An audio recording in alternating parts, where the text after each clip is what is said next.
Madam 5টা টাকা ভিক্ষা দেন।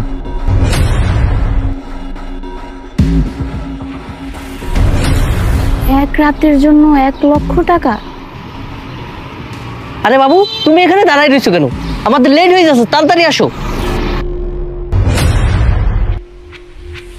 বাবু একটু তুমি সামনের দিকে আগাও, আমি আসতেছি। আচ্ছা ঠিক আছে, তাড়াতাড়ি আসো। এই ফকিরের বাচ্চা, তুই এটা আমাকে কি দেখালি? এক রাতের জন্য 1,00,000 টাকা মানে? ম্যাডাম, আপনি আমাকে ভুল বুঝবেন না।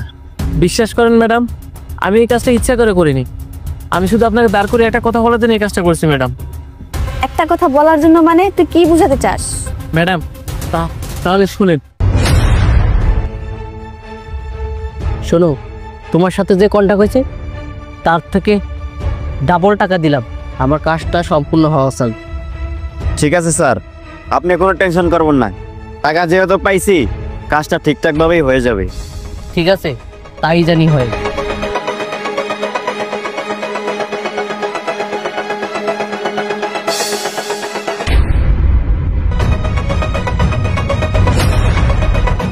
কি ও আমাকে মারার জন্য টাকা দিছে? জি ম্যাডাম। আচ্ছা ঠিক আছে, বিষয়টা আমি দেখতেছি।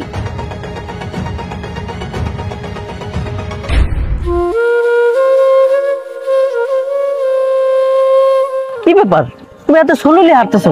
আচ্ছা চলো না, আজকে আমরা একটু ঘুরতে যাই।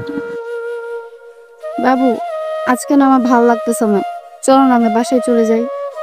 আরে কি বলো, চলো আমরা সামনের দিকে হাঁটি, আসো।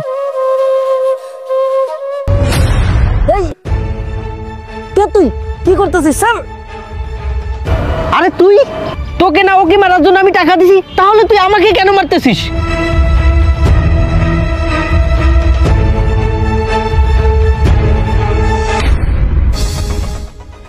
কি তুমি আমাকে মারার জন্য ওকে টাকা দিছো?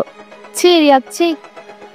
হ্যাঁ, আমি তোকে মারার জন্য ওকে টাকা দিছি, আর তুই ওকে না মেরে আমাকে কেন মারতেছিস?